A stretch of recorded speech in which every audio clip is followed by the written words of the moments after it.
से वो जो टेररिस्ट था वो भारतीय निजात निकला और दोनों ऑस्ट्रेलियावी शहरी थे। बाप 1998 में आया था। उसके बाद फिर किस तरीके से भारतीय मीडिया, गोदी मीडिया ने पाकिस्तान पर इल्ज़ाम लगाया, लेकिन जो होता है पाकिस्तान पर तो डाल दिया जाता है। बट सिडनी साहिल पर फायरिंग के वाक़े की तहकीकात जारी हैं। हमलावरों ने 1 माह पहले फिलिपाइन का दौरा किया। फिलिपाइन इमिग्रेशन अथॉरिटी ने तस्दीक कर दी है।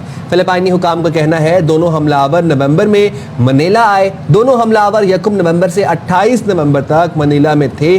फिलिपाइन इमिग्रेशन के मुताबिक साजिद अकरम भारतीय पासपोर्ट पर मनीला आए थे। अच्छा जी, फिलिपाइन की जो वजारत दिफा है वो भी ये बता रही है कि पुलिस ने बोंडाई हमलावरों के फिलिपाइन दौरे की तहकीकात कर रही है।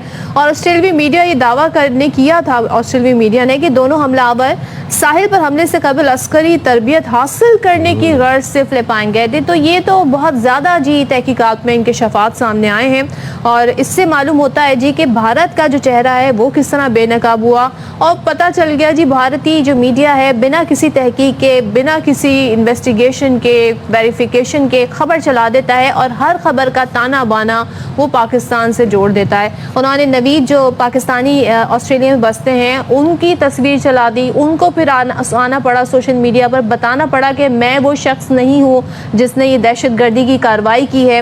अब भारतीय मीडिया इस वक्त क्या कर रहा होगा, सवाल ये है, क्योंकि उन्होंने जो दावे किए ऑस्ट्रेलिया जो है वो उसके बरक्स दावे कर रहा है। और जैसे कि इससे पहले हमारी जब बात हो रही थी, दिफाई तज़कियाकार हमारे साथ मौजूद थे, सिक्योरिटी एक्सपर्ट हमारे साथ मौजूद थे, वही कह रहे थे कि जनाब ये तो भारत की एक नेशनल नैरेटिव है जिसमें पाकिस्तान को निशाना बनाना, मुसलमानों को निशाना बनाना। अगर किसी का नाम मुसलमान हो, मुसलमान जैसा नाम हो, तो फिर तो जी आप उसको इस तरह पोर्ट्रे करते हैं। और इसके साथ साथ हम देखते हैं कि इसराइल भी शामिल हो जाता है। बिल्कुल जी, तो बात कर लेते हैं ब्रिगेडियर रिटायर्ड मसूद अहमद साहब हमारे साथ मौजूद है। मसूद साहब, बहुत शुक्रिया आपने वक्त निकाला अरबा न्यूज़ के लिए।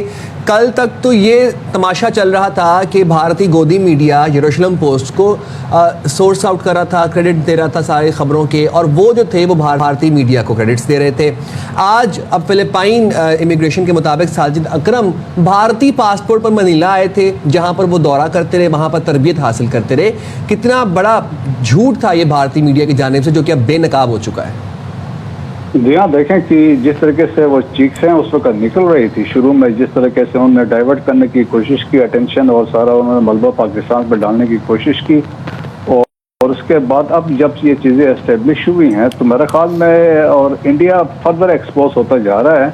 और ये साजिद जो है, देखें कि ये स्टूडेंट वीज़े पे उत्तर प्रदेश के रहने वाला था, ये वहाँ से आया था और ऑस्ट्रेलिया में आके इसकी शादी वहाँ पे हुई थी एक इटालियन खातून के साथ। और फिर जो नवीद जो था वो वहीं पे पैदा हुआ, तो वो बाप बेटा, फिर आप समझ लो कि ऑस्ट्रेलियन, ये नेशनलिटी भी इनके पास थी, लेकिन पीछे से ओरिजिन इनका इंडिया का था।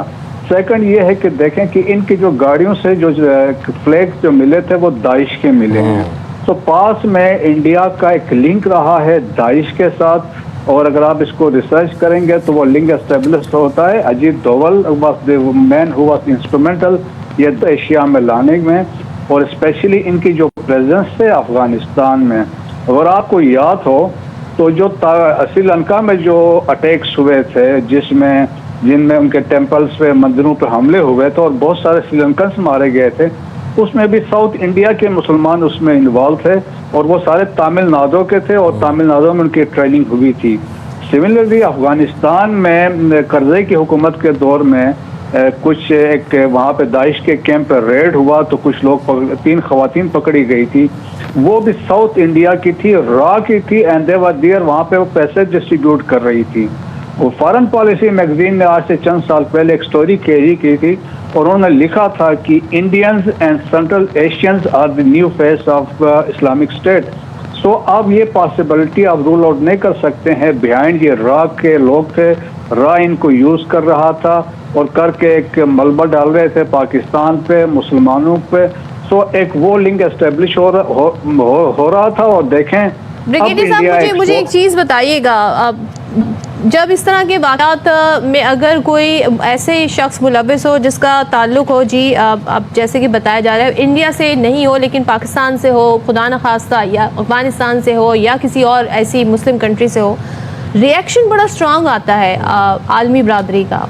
यहाँ पर आप एक्सपेक्ट करते हैं कि पूछगछ की जाएगी, भारत को भी इसमें मुलव्विस किया जाएगा कि नहीं? क्योंकि भले कि वो ऑस्ट्रेलिया में रहते हो, भले उन्होंने फिलिपाइन से किया गए तो भारतीय पासपोर्ट पर ट्रैवल उन्होंने किया, तो यहाँ पर भारत को भी कटहरे में लाया जाएगा सूरत हाल में? नहीं जी, अभी आएगा। देखें कि ये अगर आपको याद हो, जब हरदीप सिंह नगर की असैसिनेशन हुई तो ये इंफॉर्मेशन इंटेलिजेंस 5 आइज कंट्रीज ने दी थी। 5 आइज में ऑस्ट्रेलिया भी शामिल था। सो एक ये भी चीज़ बैकग्राउंड में हो सकती है कि वो भी फैक्टर हो सकता है। और फिर उस वक्त देखें कनाडा ने स्टैंड लिया था। तो सिमिलरली आजकल देखें इंडिया की आइसोलेशन है, ट्रम्प वैसे भी इनके पीछे है, टैरिफ के इश्यूज हैं, बहुत सारे मसले हैं, ट्रांसनेशनल रिप्रेशन है, सिखों के असैसिनेशन में ये इन्वॉल्व हैं, और पन्नू के असैसिनेशन का प्लॉट था, अमेरिका में फाइल हुआ और बाकी है। और मेरे ख्याल में एक स्टैंड अभी ये ऑस्ट्रेलियंस लेंगे, क्योंकि ऑस्ट्रेलिया के ऊपर बड़ा प्रेशर है, इजराइल की तरफ से भी आ रहा है, लेकिन डोमेस्टिक पॉलिटिकल प्रेशर भी उनके ऊपर आ रहा है। तो अब ये चीज़ें होंगी और मेरे ख्याल में ये इंडिया के लिए आप समझ लें कि बुरा वक्त आता है तो हजीमत और शिकस्त दर शिकस्त उनके साथ होती जा रही है। और इसमें देखें ना, ये कंफर्म होती जा रही है कि ये ट्रांसनेशनल रिप्रेशन है, फॉल्स फ्लैग ऑपरेशन। जिस तरीके से ये आप कह रहे हैं ये कोविड ऑपरेशन था, इनका फॉल्स फ्लैग ऑपरेशन था, जिसमें बेसिकली मुलायम ये पाकिस्तान को करना चाह रहे थे, मुसलमानों को लेके आना चाह रहे थे, इस्लामोफोबिया इसमें डेवलप कर रहे थे।